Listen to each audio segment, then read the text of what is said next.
Hello and welcome back to Chatbot on Robot Republic with me, Josh or Riku. Today I am joined by another amazing special guest because I am joined by Martin from Limited Insight Studios. Hello, Martin. Hello, Josh. Thanks for having me. Oh, no worries. Pleasure to have you on the show. How have you been? Perfect. And you? I'm doing really well, thanks. Long week, but every week is long at the moment, so it's fine. We're here to talk about Sleep Paralysis, the Uncanny Valley, a really awesome, very, very creepy survivally horror puzzly game that you are developing, which we have relatively recently played on the channel, myself and our editor Callie. And we really liked it. The game was really good. It made me jump and scream, which as a horror game, I'm sure you're pleased to hear that. Yes. So let's jump straight in. Where did the inspiration for Sleep Paralysis kind of come from? Yes. Because it's quite an interesting, the narrative and everything is a really interesting game. So where did the inspiration for this come from? Yes. So if you look at the title of the game, you might think, well, the main inspiration is sleep paralysis. But that's actually not quite true. It's sleep paralysis is a springboard to the main theme of the game, which is, I guess, a life lesson, which I wanted to put in a video game. And so this is the main inspiration for the game. I'm not going to talk specifically about this lesson because it's like the main mechanic of the game. Yep. And yeah, it will be a big spoiler, of course. Oh, that's brilliant. And I'm liking how we're leaving some bits there. It's like a spoiler-free discussion. Love it.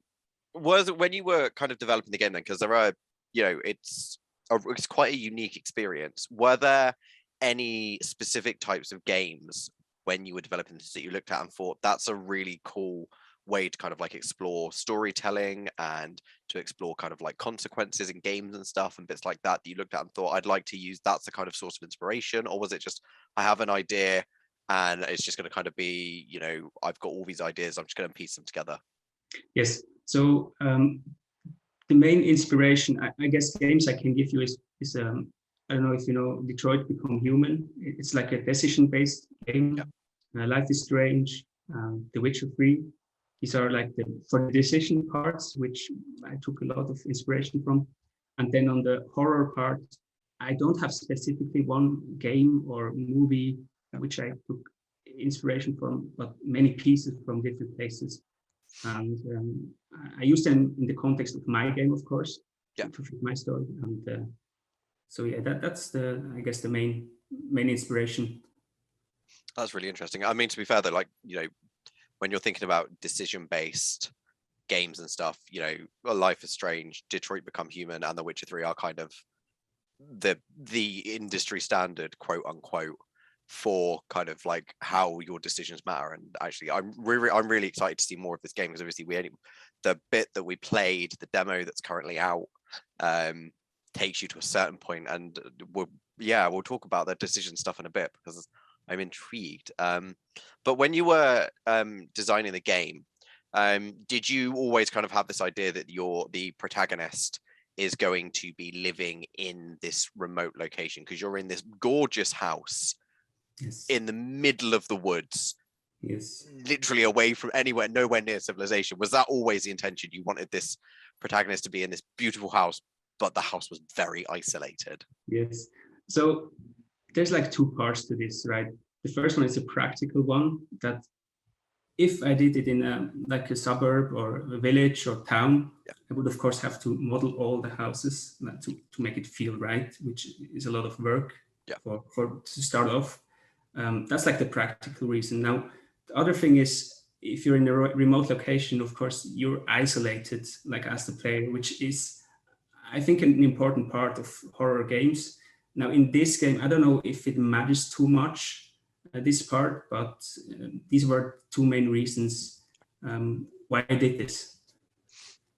I mean, the isolation stuff really came across. I remember when we were playing it, I think it was after the jump scare on night 1 that Callie walked outside, and I was like, "Why are you going outside?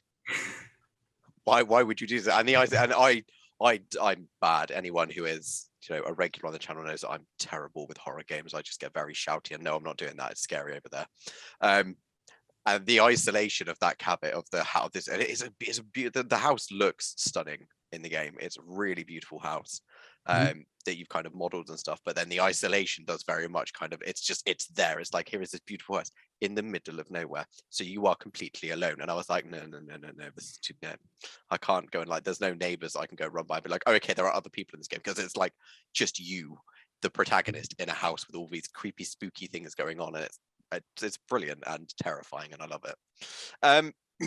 So yeah, that definitely comes across like hugely in the game. I think because obviously it's a decision focused game. There is a very, very hefty amount of narrative. How did you approach the narrative aspects? Was it like, I have a story that I want to tell from start to finish, or was it I kind of have this idea of a story and then you built bits onto it as you went? Yes. So I talked about, I have this main life lesson or this overarching vision of the game. Yeah. And like the whole narrative, I focused on that it follows this life lesson, right? And so I had this kind of vague idea how I want to do it or how it's going to play out, like just a rough idea. And it's now following this path, right? So I had it planned out for, like roughly, right? Yeah, that's really interesting. I suppose actually, yeah, that's the narrative is really, the narrative is what gripped me with the game. Like the jump scares and stuff made me want to go and curl up in the corner and weep.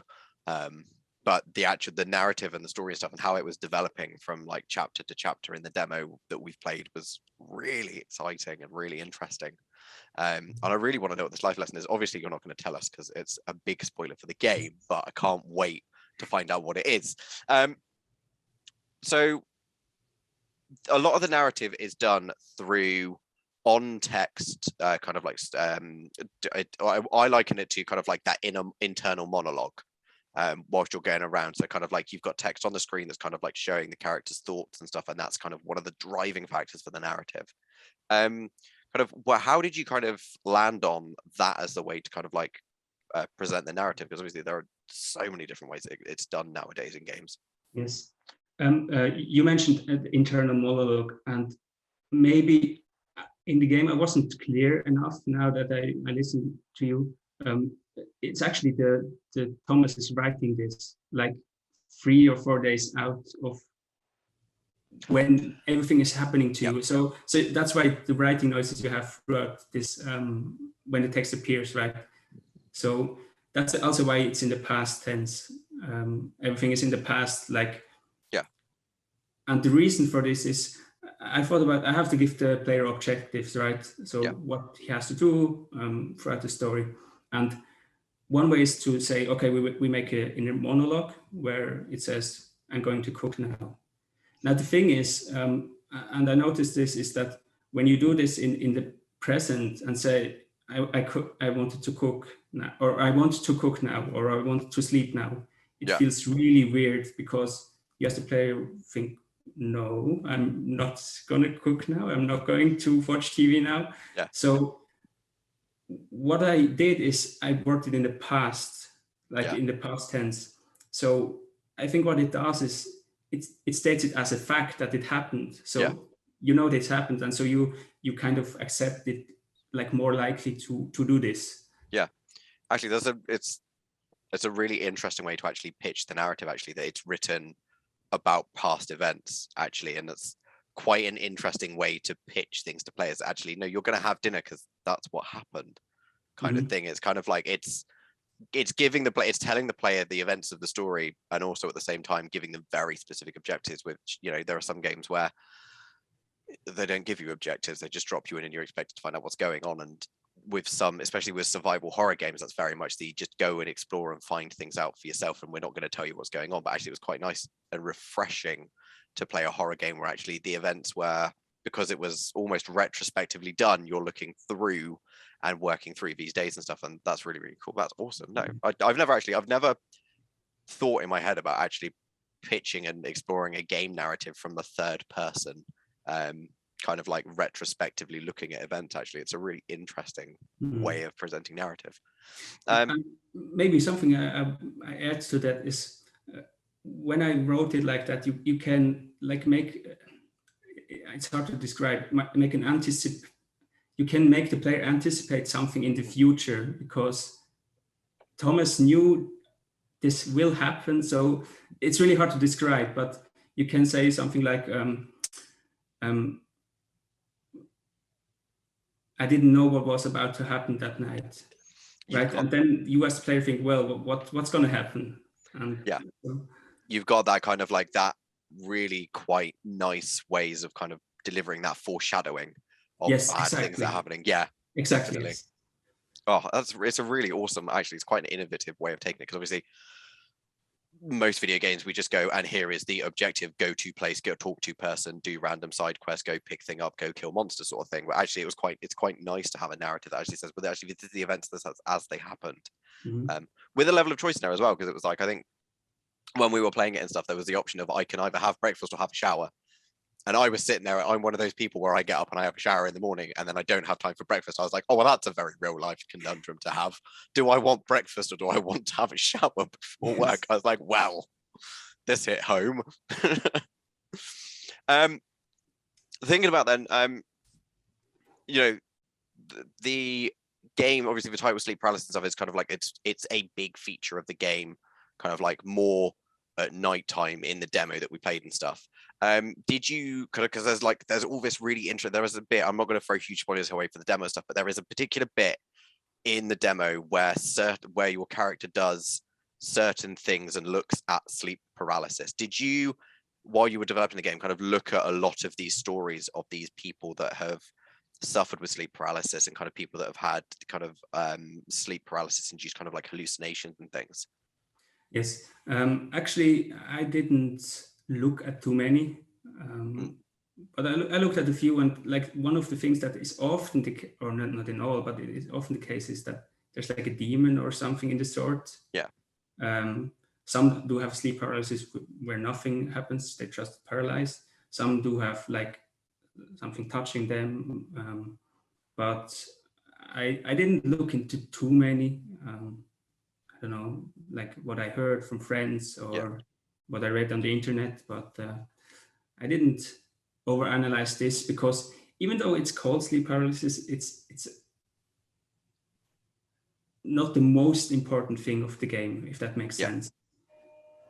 Yeah, it's almost like that's the title is there as a hook to kind of draw people in and to kind of highlight some of the kind of more, I don't want to, the word Monday, some of the more procedural kind of like things that happen in the game. Because to be fair though, the sleep paralysis bits are terrifying in the demo, other than what happens right at the end of the demo, which is when some very bad language was used by me when we were playing it.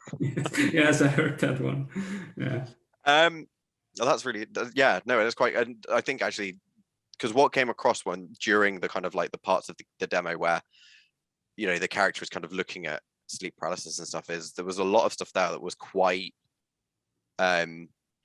very kind of like factual and stuff, which is why I was kind of interested to see if you looked at lots and lots of stories, or if you just kind of like looked at a small handful and gone, this is the common themes, I'm then going to use this to kind of develop my narrative, or whether you kind of did the opposite end of the spectrum where you spend forever in a day reading thousands of articles and then go, oh dear God, I don't know what I'm going to do. But really interesting. Actually, one of the hard things is, I don't know if you had a sleep paralysis in the past, but when you experience it yourself, it's much more terrifying than if you like play a game, right? And it's really hard to recreate this atmosphere that you have when you do have sleep paralysis. I don't know if it's possible, but I really try to make it. Yeah. Yeah, I mean, that came across to be fair. I mean, just even playing it and stuff, the fact that you cannot move at all, like you can't even blink, especially on night one with the scary ghost lady. Just because I remember I think I was yelling at Callie, just kind of like being like, oh my God, move the mouse around, don't look at it. And Callie was like, I can't do anything. Which kind of like it very much added to the tension and the scares. Thinking about the level design then, we've mentioned briefly this kind of like this really intriguing house that's in the kind of like middle of nowhere, very isolated, with gorgeous design. Was the kind of level design inspired by anywhere in particular, or did you just kind of think, nice house in the middle of the woods sort of thing? Was there kind of like, is there any like real world thing that you've kind of, you've experienced yourself or friends have kind of given you that have kind of gone, oh, actually that would be a perfect sort of setting for the game? So I was traveling last year for a few months, and I was in Norway, and they have kind of these houses I made in this game, but they usually painted red and have these white windows. Yeah. So it's kind of inspired from there to a degree, and then to another degree also what I could work with, because a lot of these things that are in the game, I didn't make them myself. So these 3D objects, I tried to find those that fit into the game, but also get inspired by things I found. Oh, that's really interesting. And to be fair, like, I mean, I know from personal experience, actually, 9 times out of 10, my mindset when I'm working on things is there is a Unity asset store for a reason, and there are people who are brilliant 3D modelers who have created amazing things, and they've put them on the store for a reason, so I'm going to use them instead. But yeah, no, I was actually, it's quite nice to hear, because I've got a couple of friends that live in Norway, and they've kind of described these very kind of like beautiful cabiny, like not cabins, houses, kind of in kind of like woodland areas, and that's kind of when I was thinking, I was like, I wonder if that's the link there and stuff. It's really, really interesting. Moving on to the kind of specifically the demo. We've talked a lot about some of the jump scares. There are 2 in particular, one that happens on night 1 with the scary lady, and then one that happens on night 4, which I'm not going to spoil for anyone who hasn't yet played the demo, which I didn't see coming and was not anywhere near as scary as I potentially thought it was going to be, but I think the noise itself just made me genuinely like fly off the handle. When you were whilst you've been developing and working on the game and stuff, did you how have you kind of gone about planning and scripting these jump scares? Because they come across as so well choreographed, and in terms of like, kind of in terms of the tension and stuff that's being built when these jump scares happen, they are so brilliantly done. Kind of like, how did you go about that process? Yes, so what I focused on in this, like in the demo, later it may be a little bit different, but here in the demo, they both serve a certain purpose. The first one, of course, is to show that in the second night, you're more likely to do something that maybe is not in your favor, like to bait the player a bit. And the second one is to show the player now it's going to change, like the rules of the game that are established going to change now, right? Because now you're, And how I did them is, the first one, of course, it's coming. It's like so obvious, like the music is coming down, and then the music got musicy, the lady appeared, and then the lady moved, and at that point I was like, no, I'm not happy with it. Yes, and then it's like waiting for, I don't know, 10, 15 seconds, and it's coming, and I don't know, I felt that was a good way to do it.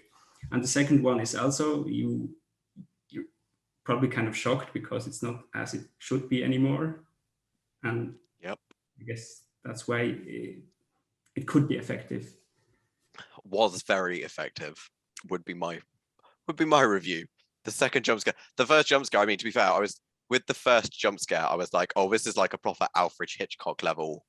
You're just gonna keep it there for as long as possible, and then just when we start to think, oh well, maybe she's not gonna move anymore, it's just like bam in your face, and at that point, just I almost cried at one point because I jumped so much. Well done, by the way. It takes a lot to make me get to that point of the game. Obviously, thinking about the like more broader game, because obviously I've talked about the 2 jump scares in the demo stuff. Am I right in assuming that there are going to be more of these occurrences with the full release when it comes out later this year? Yes, there will be more jump scares. So can't wait. I can wait. My heart's probably saying we can wait, but then part of me is just like, no, I can't wait. I want to see more of this game because it's exciting. It's scary, but exciting. One of the things actually with jump scares is in the horror community, they are often, I guess, disliked in a way because they're maybe a bit cheap or like overused. But I actually oftentimes, I really like them, but I really try to then use them in situations where it's appropriate in a way, and not just like in your face just for the sake of in your face. Yeah, and I think that's something that came through really nicely in the demo, actually, is that after night one and the jump scare, I was then sitting there expecting jump scares for the next several nights of the demo. And without spoiling too much, the tension was built, but it didn't quite always pay off in the way that I thought it would. And I think that's like, I've always found kind of like with jump scares and stuff, it's when they're overused, it cheapens them a bit. But then if you use them at very specific points, then it kind of, you can then play around with player expectations and stuff. Like I was sitting there the whole time for the rest of it. I was going like, no, it's going to get you. Something's going to jump at you. And Callie was like, no, it's not. I was like, something's going to jump. Something's going to jump. And then nothing jumped. And I was like, well, I don't know what to make of this now. I feel very on edge, very uncomfortable.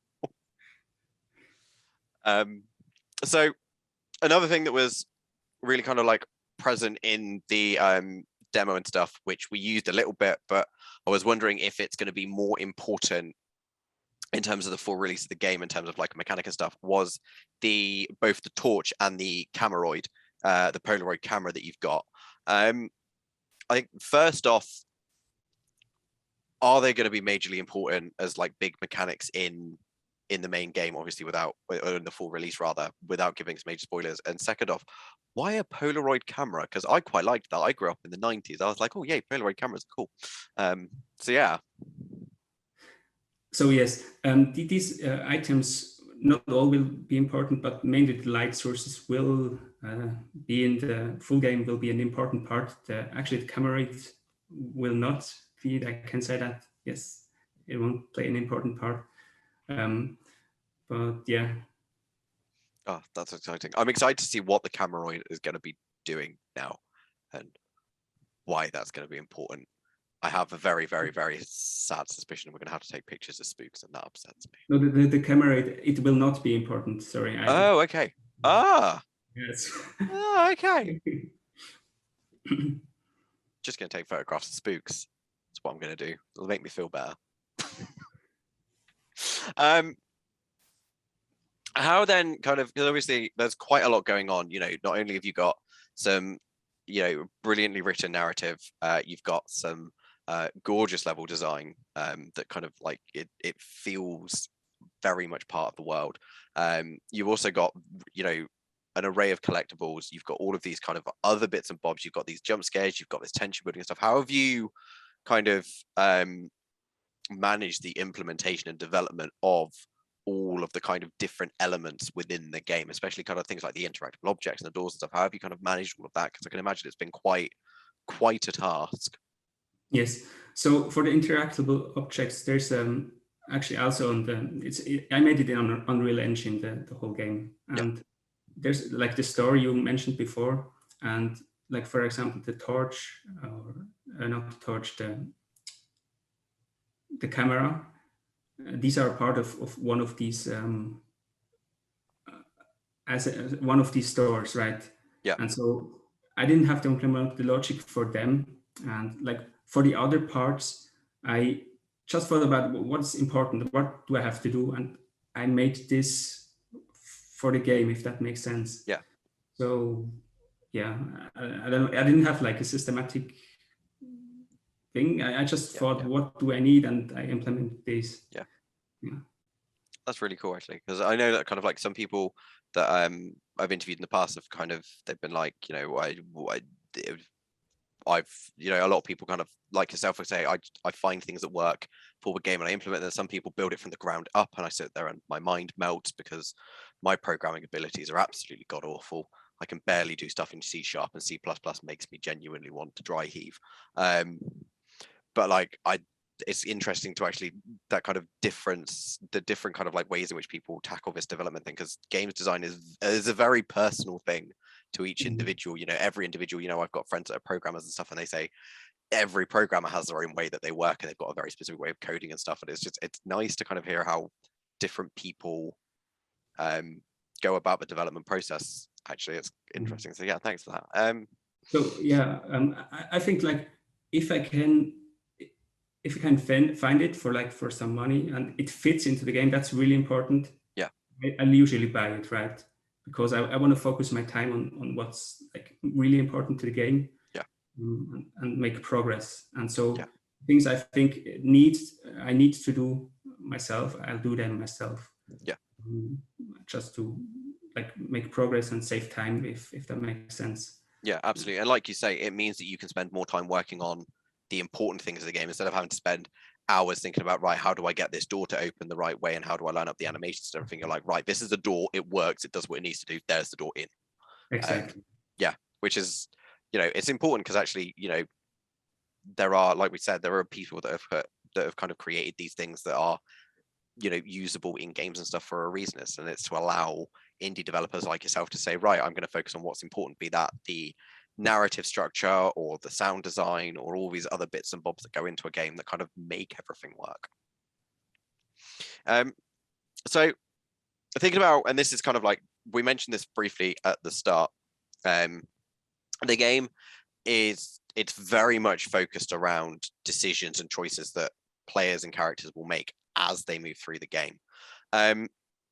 Obviously, without dropping spoilers and stuff, how will these choices kind of like feed into the way when players are making these decisions, making these choices and stuff, are they going to kind of adapt and change the game around them on different playthroughs? And is it going to have kind of like a massive impact on the ending?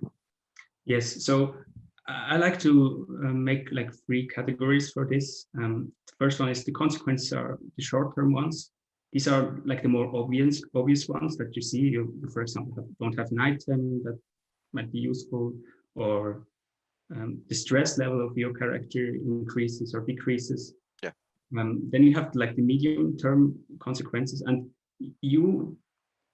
like I said, I can say this: you won't directly notice them throughout your playthrough, but what they do is they make the playthrough harder or easier. Oh, that's mean. That's so cool, but that's so mean. Yes, yeah, I know, but and the long-term consequences, of course, towards the ending, right? Whether you have like a better ending or a worse one, right? So these are the 3 different categories I tried to put them in. And I think I didn't do balancing yet for like the coming chapters, but I think this is going to be quite a hard part to get right. But I hope I can do it. And it's right. Yeah, no, absolutely. I can imagine. Actually, my next question was actually going to be kind of like, how have you been managing the implementation? Is because obviously, if you've got these 3 categories, like there are, even just from the demo, there are quite a lot of choices that your character can make. I'm assuming that whether you have breakfast or shower isn't going to have like a huge impact on the story, but I can imagine it's quite a task to kind of like not just design these, but then also think about how they're going to be implemented, how they're going to directly impact on the story and stuff. Yes. Yeah, I actually don't want to talk too specific about them. Yeah. I think the balancing is going to be a hard part, and I hope I can get it right. I'll try to, but yeah, we will see in the full game if I can manage it. I hope so. Oh, we do too. I mean, to be fair, we're looking forward to the game's full release anyway. Very much so. I know that our editor Callie is very much excited to play the full game when it releases. And Callie was like, "Oh, maybe you can play it this time around." I was like, "Great, that's just going to be twice as bad because I'm going to be playing it instead of just watching it and screaming." But yeah, my last 2 questions of anyone who's watched the show before will know what the questions are by now. During the whole kind of development process of Sleep Paralysis, kind of what have been some of your biggest challenges that you've faced whilst you've been developing the game? So one of the big challenges, for me at least, is that in a horror game, it's really important to get the feel right, like the whole feeling.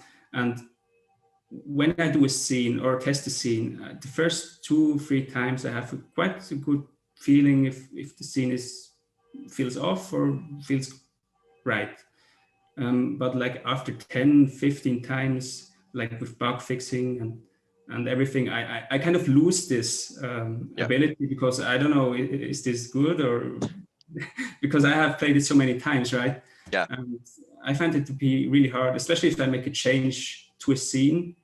I don't know if it improved the scene or it like made it worse, because I can't tell anymore. Yeah. Yeah, absolutely. I completely get that. My last question then, obviously, what is next in terms of both sleep paralysis and obviously because I think it's due for release at some time this autumn. And have you got any plans to do a project after sleep paralysis? Yes. So currently, I really want to focus on sleep paralysis, the game, and I don't currently have plans for another game, and it probably will also depend a little bit on how well it's going to do. Yeah. Because I'm actually doing this full time at the moment. Oh, And, wow. yeah. So it depends a little bit on how well it's going to do. Yeah. The whole thing, and Definitely. and I will see what I'm going to do next. Oh, wow. I mean, to be fair, you heard it there, folks that are watching. If you have played Sleep Paralysis, The Uncanny Valley, or you are curious or you've watched other people play through it and you're like, oh, that looks like my kind of jam, then go and download it. Go and support this amazing, amazing person who is developing this genuinely terrifying game. Martin, it's been an absolute delight having you on the show. Thank you so much for coming on. Thanks for having me. Last little bit, before we wrap things up, where can our lovely people that are watching this interview find you and find out more information about the game? You can visit limitedinsights.com. That's my website where I don't blog too much, but you can find me there. I'm also on YouTube, Limited Insight Studios, or on Steam, where you can find Sleep Paralysis, the Uncanny Valley. Excellent. Cool. And there is a link right now directly to Martin's website and to the Sleep Paralysis Steam page as well, which I believe you can wishlist now, can't you? I think the wishlist on Steam is available. So yeah, do go and check that out. Like I said, Martin, it's been an absolute pleasure having you on the show. Thank you. And to anyone that's watching, what are you most excited about Sleep Paralysis? Please do let us know in the comments below. Have you played the game? Did you scream at the scary ghost lady? Did you scream or fly out of your skin at the jump scare at the end of the demo, much like I did? But yeah, let us know in the comments and let us know what you're most excited for about this game. And while you're here, please do remember to like and subscribe to Robot Republic, and so that you can get notified of all of our new videos when they come out. Martin, thanks for coming on the show. And we'll see you next time, guys. Bye. Bye.